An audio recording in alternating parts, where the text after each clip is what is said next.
The stage lights flickered softly, painting the auditorium in shades of gold and blue. The crowd murmured with the casual anticipation of another audition day. They had seen so many faces, so many voices trying to make their mark. But as the next contestant walked out, something about him felt different. He wasn't surrounded by flash or drama. He didn't walk in with swagger or showmanship. Instead, he stood with a quiet humility, his small frame almost swallowed by the vastness of the stage. His name had just been announced, a young man from the Philippines.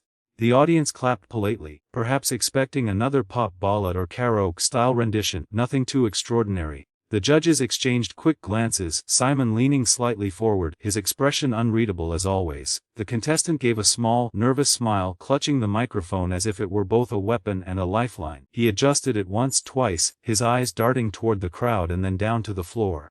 His breathing was shallow, his lips trembling slightly. For a moment, silence ruled the air. You could almost hear the heartbeat of the performer through the stillness. The lights dimmed slightly, focusing on him alone. A single soul against the world's gaze. Simon folded his hands and said, "Whenever you're ready." The contestant nodded slowly. His accent was soft when he spoke. "This one's for my father. He loved Elvis."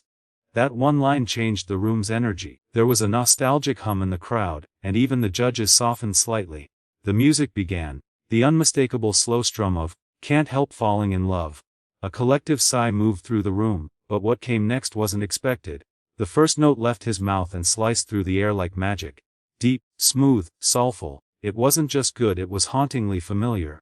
The timbre of his voice had that old warmth, that signature Elvis echo that could only come from someone who truly understood the music, not just the notes. Gasps rippled through the audience. The camera cut to Simon, whose eyes widened subtly, his trademark skeptical frown beginning to fade. He leaned forward, his elbow now resting on the table, trying to make sense of what he was hearing. Next to him, Heidi clasped her hands together, her face lighting up with delight, while Sophia turned toward Howie with a look that said, "Are you hearing this?" The young man's voice filled the hall, growing stronger with each line. His nerves melted away, replaced by a confident calm. He wasn't imitating Elvis, he was channeling him. Every vowel, every slight vibrato, every pause carried emotion and authenticity. The stage lights bathed him in gold as if the universe itself was spotlighting this moment. The audience, once quiet, began to move. Heads swaying, eyes glistening, some even mouthing the lyrics softly. Then came the chorus. He sang it with such heart, such raw honesty, that the judges couldn't help but react. Simon looked up sharply, smiling slightly. A rare thing, almost like witnessing lightning strike. As the performance continued, the camera panned to the crowd. People were on their feet, phones recording, tears rolling down a few cheeks. You could feel the history of the song blending with the soul of this young performer.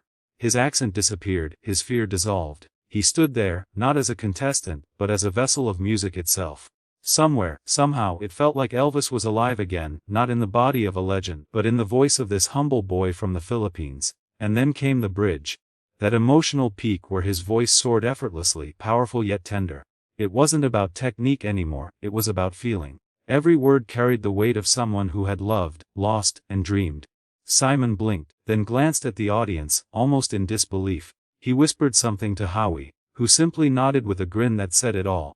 By the time the final line came, "Take my hand, take my whole life too." The hall was trembling with applause even before he could finish. The music faded, but the energy didn't. The last note lingered like a spirit refusing to leave. For a split second, there was silence, that sacred pause where no one dared to breathe, and then the room exploded. A standing ovation surged through the arena like a wave. People screamed, clapped, whistled, and cheered. The young man stood there, stunned, eyes wide, a single tear forming. He pressed his lips together, bowing deeply. The golden lights shimmered around him, confetti machines on standby, judges rising to their feet. Heidi's hands were clasped to her heart, Sophia's eyes were moist with emotion. Howie was clapping with a broad smile, but Simon was just staring, shaking his head slowly with that look of astonishment that every artist dreams of earning. Simon leaned forward and said, "Wasn't expecting that. I mean, honestly, I don't think anyone was. That voice, it's unbelievable. You sound like him, but it's more than that. You feel like him." The crowd erupted again, echoing Simon's words. The contestant tried to speak but could barely get a word out through his emotion.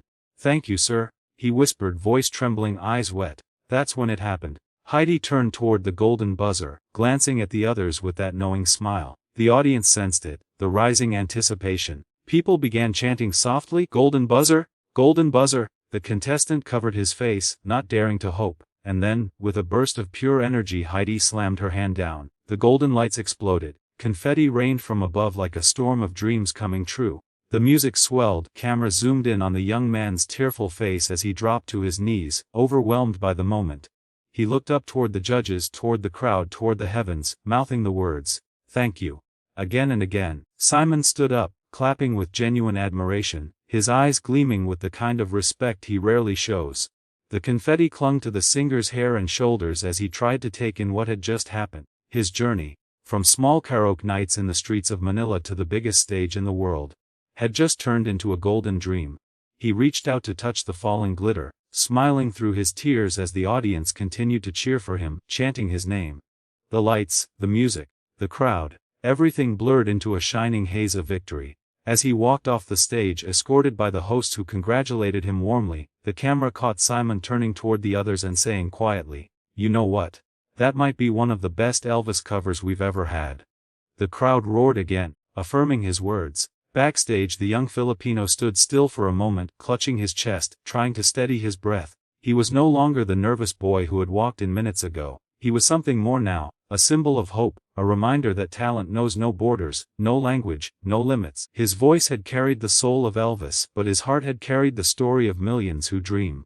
And in that golden rain of applause, as cameras flashed and confetti sparkled on his hair, the truth was clear. When a Filipino started singing Elvis, even Simon Cowell couldn't believe his ears. It wasn't just a performance, it was a resurrection of music's timeless magic, a bridge between generations, and a reminder that greatness can come from anywhere, even from a humble voice halfway across the world.